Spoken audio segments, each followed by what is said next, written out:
Alléluia. De toute façon, le Seigneur savait que l'Église existerait à cette époque. De toute façon, le Seigneur le savait. Dieu n'est pas étonné par ce qui se passe. Dieu ne sera pas là en train de dire « Ah, mais je n'avais pas prévu.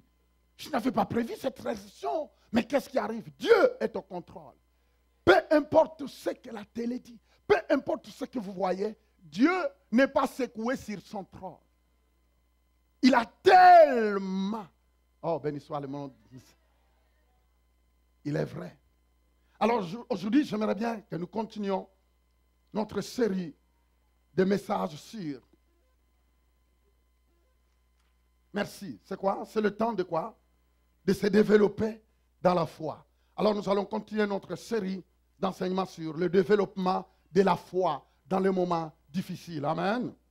Alors, comme thème, depuis le dimanche, vous pouvez écrire comme sujet, c'est le temps de se développer dans la foi. Le développement de notre foi en cette période. Alors, j'aimerais bien lire la parole de Dieu dans le livre de Josué. Ça, c'est notre deuxième série.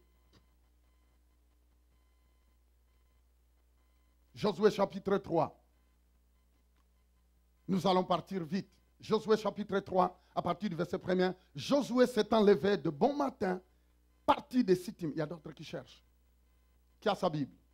Ok, on ne projette pas, on le lit comme ça.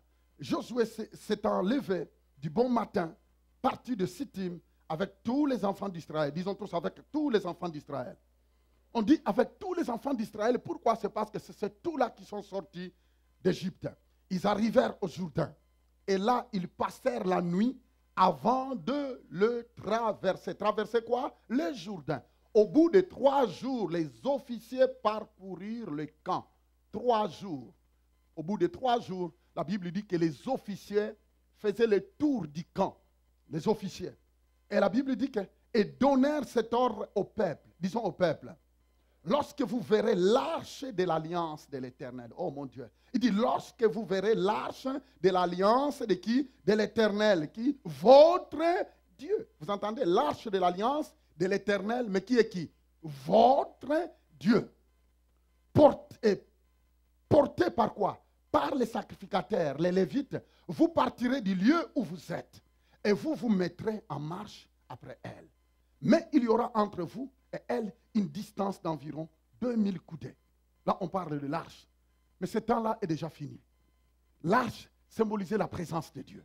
Vous savez, dans l'Ancien Testament, pour entrer dans la présence de Dieu, il fallait prendre beaucoup de précautions. Et il n'y avait qu'une seule personne, c'est le souverain sacrificateur, qui pouvait entrer dans le lieu très saint. Mais maintenant, la Bible dit qu'en Jésus-Christ, n'importe qui donne sa vie à Jésus, il a l'accès devant le trône des trônes. Il a l'accès devant la présence de Dieu. Béni soit le nom du Seigneur.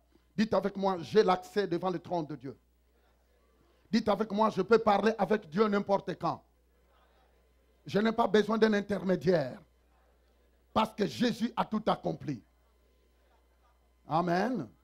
Mais il y aura entre vous et elle une distance d'environ 2000 coudées. N'en approchez pas. Elle vous montrera le chemin que vous devrez suivre. Car vous n'avez point encore passé par ce chemin. Oh, béni soit le nom du Seigneur. Il dit, vous n'avez pas encore passé par ce chemin. Vous savez, il y a d'autres choses parfois qui nous arrivent dans la vie, c'est la première fois. C'est la première fois pour nous, mais ce n'est pas la première fois pour Dieu. Dieu le savait déjà. Ici, il dit, parce que vous n'avez jamais passé sur ce chemin-là. C'est la première fois que vous passez sur ce chemin. Et parfois, c'est la première fois que nous rencontrons une telle désastre économique. Parfois, pour d'autres personnes, c'est la première fois. Quand nous regardons notre âge, on parle de la récession qui a eu lieu il y a de cela des années. Mais parfois, d'autres, on n'était pas encore nés. Mais il y a d'autres personnes, parfois, c'est la première fois qu'on vit une telle chose. Ça nous échappe, mais ça n'échappe pas à Dieu. C'est la première fois pour toi de traverser un tel événement, une telle souffrance, mais ce n'est pas.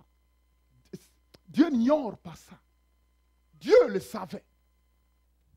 C'était la première fois que le peuple de Dieu traversait cette trajectoire. C'est ça, on est au 40e verset.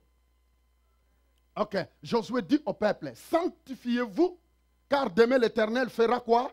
Des prodiges au milieu de vous. Vous entendez? Il dit d'abord sanctifier. Ici c'est Josué, le commandant. Il dit, Josué dit, sanctifiez-vous. C'est la première fois que nous passons par ici. Mais une seule chose que je veux dire, mettez-vous à part. Purifiez-vous.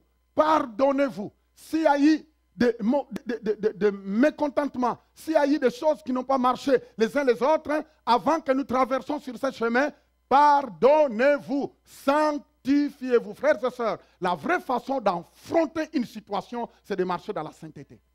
La vraie façon d'entrer dans une situation dramatique et s'en sortir sain et sauf, c'est de purifier notre cœur, c'est de veiller dans notre cœur. Frère, un cœur tordu, un cœur plein de choses, un cœur où il y a toutes sortes de choses qui te culpabilisent, un cœur où il y a des choses qui t'éloignent dans la présence de Dieu, c'est un cœur qui n'est pas prêt à affronter n'importe quoi. Frère, vous savez qu'on peut affronter n'importe quelle situation dans la vie, quelle que soit sa grandeur. Mais si vous savez que vous êtes du côté de Dieu, être du côté de Dieu, c'est marcher dans la sainteté. Cela ne veut pas dire qu'être parfait. Non, Josué n'a pas dit soyez parfait. Non, Jésus est parfait. Mais par contre, ce que Dieu nous demande, c'est de marcher dans la justice. C'est de nous sanctifier jour après jour. Josué dit, nous allons affronter un événement. Nous allons traverser un chemin qu'on n'a jamais fait. Mais tout ce que je vous demande,